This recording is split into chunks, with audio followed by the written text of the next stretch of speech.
त्रिवेज मीडियाच्या सर्व प्रेक्षकांचं पुन्हा एकदा स्वागत. त्रिवेज मीडिया हा सामाजिक, आर्थिक आणि राजकीय प्रबोधन करणारा एक मंच असण्याबरोबर समाजापर्यंत सर्व घडामोडी आणि माहिती पोहोचवणाराही एक मंच आहे. या मंचावर समाज घटकातील अनेकांना आपले प्रश्न मांडण्याचा अधिकार आहे.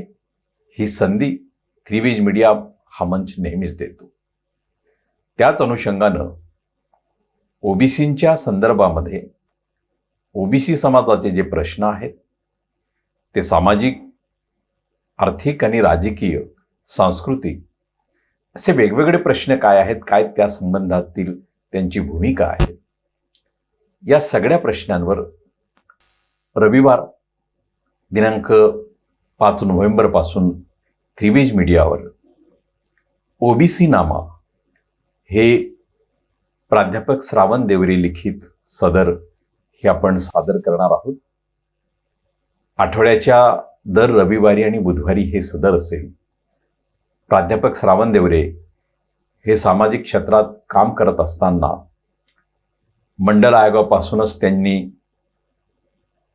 चिंतन मनन करत ओबीसी समाजासाठी सातत्यानं लेखन, व्याख्यान आणि विविध विषयांवर आपल्या मुलाखती, अनेक वादविवादांमध्ये त्यांनी सहभाग घेऊन अनेक चॅनल्सवर त्यांनी चर्चेला येऊन ओबीसींच्या प्रश्नांची मांडणी केली आहे.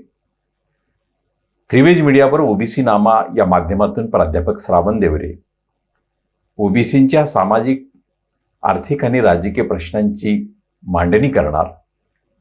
ही मांडणी नेमकी काय आहे, देशातल्या, राज्यातल्या सर्व समाजस्तराला ती समजावी, ती त्यापर्यंत जावी, यावर विचार विनिमय, चिंतन मंथन व्हावं, हा यामागचा उद्देश आहे. आणि अशा कोणत्याही समाज घटकाला आपले प्रश्न, आपले म्हणणं मांडण्याची मुभा आणि संधी निश्चितपणे त्रिवेज मीडिया देईल.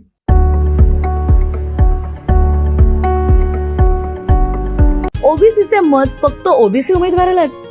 आरक्षणावरून ओबीसी मराठा जातीय संघर्ष तेव्हा शिगेला पोचतो तेव्हा दोन्ही बाजूंकडून काही अतिरेकी भूमिका घेतल्या जातात.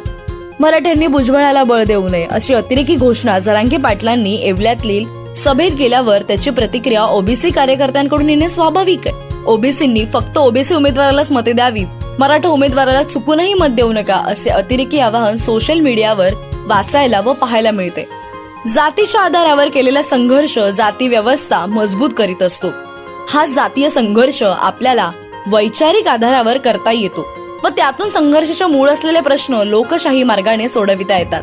आपले महापुरुष तात्यासाहेब व बाबासाहेब यांनी वैचारिक भूमिका घेऊनच उच्च जातीयांच्या अन्यायाविरोधात लढलेत, हे आपण विसरता कामा नये. परंतु ब्राह्मण, मराठ्यांचे राजकीय पक्ष व त्यांचा गुलाम मीडिया या संघर्षातील वैचारिक मुद्द्यांना दडपून टाकण्यासाठी जातीय मुद्दे उपस्थित करतात, बागीत तेल ओततात. ओबीसीचे मत ओबीसीलाच, मराठ्यांना अजिबात नाही, ही भूमिका फसवी असून ती प्रस्थापित पक्षांना फायदेशीर आहे. प्रस्थापित पक्ष हे ब्राह्मण मराठ्यांच्याच मालकीचे आहेत, हे आपण विसरतो.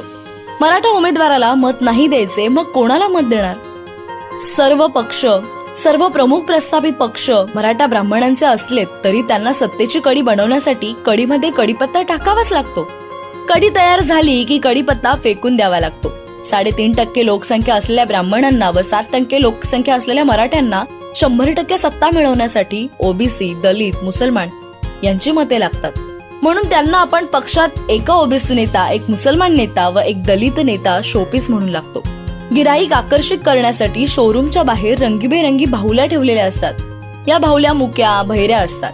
एखाद्या मतदारसंघात मराठा ब्राह्मणांनी शोपीसची बाहुली म्हणून ओबीसी उमेदवार दिलाही असेल तर तुम्ही त्या मुक्या बहिऱ्या ओबीसी उमेदवाराला निवडून द्याल का? काही मोजके 20-25 मतदारसंघ सोडलेत तर बहुतेक सर्वच मतदारसंघात मराठा उमेदवार उभे असतात. सर्वच पक्ष मराठ्यांनाच तिकीट देतात. पक्षाचे तिकीट न मिळाल्याने काही बंडखोर उमेदवार अपक्ष उमेदवार म्हणून उभे राहतात. या बंडखोरांमध्येही मराठा उमेदवारच जास्त असतात. बरेचसे बंडखोर उमेदवार पैसे खाऊन तडजोड करणारेच असतात. एखादा ओबीसी उमेदवार पक्षाचे तिकीट मिळाले नाही म्हणून अपक्ष उभा असेल तर तोही केवळ सौदेबाजी करण्यासाठीच उभा असतो. अशा अपक्ष ओबीसी उमेदवाराला ओबीसींनी मते देऊन निवडून नभी आणले तर तो आपल्या ओबीसीच्या हिताचा ठरेल काय? निवडून आल्यावर तो स्वतःच्या फायद्यासाठी आपल्या मूळ पक्षात जातो. त्याचा मूळ पक्ष एकतर काँग्रेस राष्ट्रवादी असतो किंवा भाजप सेना असतो. हे चारही प्रस्तावित पक्ष ब्राह्मण मराठ्यांचे असल्याने तुम्ही निवडून दिलेला अपक्ष ओबीसी उमेदवार शेवटी ब्राह्मण आणि मराठ्यांचीच गुलामी करणार. जातीच्या आधारावर भावनिक होऊन मतं देण्यापेक्षा तुमच्या हिताच्या मुद्द्यावर मतं द्या. ओबीसींचा आजचा सर्वात मोठा कळीचा मुद्दा आहे जातीनिहाय जनगणनेचा. जातीनिहाय जनगणना झाली तर ओबीसींचे 90% प्रश्न सहज सुटणार आहेत. त्यामुळे मतं देताना अशा उमेदवाराला मत द्या जो केवळ आणि केवळ जातीनिहाय जनगणनेच्या मुद्द्यावर निवडून येतो आहे. तुम्ही विचाराल की असा उमेदवार कुठे सापडेल? त्यासाठी आम्ही ओबीसी राजकीय आघाडी स्थापन केली असून बहुतेक सर्वच ओपन मतदारसंघात ओबीसी उमेदवार उभे करणार आहोत. राखीव मतदारसंघातून दलित व आदिवासी उमेदवार उभे करणार आहोत. ओबीसी राजकीय आघाडीतर्फे उभा असलेला उमेदवार कोणत्याही जातीचा किंवा कोणत्याही धर्माचा असो तो फक्त आणि फक्त जातीनिहाय जनगणनेच्या मुद्द्यावरच निवडणूक लढणार असल्याचे त्याला सर्व ओबीसी मतदारांनी मतदान केलेच पाहिजे. या निवडणुकीत ओबीसी राजकीय आघाडीचे उमेदवार निवडून नाही आले तरी ते किमान 30 ते 40 मराठा आमदारांना निश्चित पराभूत करतील. हा राजकीय दबाव पाहता निवडून आलेले मराठा आमदारही आपल्या जातीनिहाय जनगणनेच्या मागणीला पाठिंबा देतील यात शंका नाही. ओबीसी राजकीय आघाडीच्या उमेदवारांना मिळालेली एकूण मते 50 लाखाच्या वर गेली तर त्या दबावाखाली महाराष्ट्र शासनाला जातीनिहाय जनगणना घ्यावीच लागेल. अशा प्रकारे भावनिक जातीय मतदान करण्यापेक्षा वैचारिक भूमिका घेऊन आपल्या हिताच्या मुद्द्यावर मतदान करा.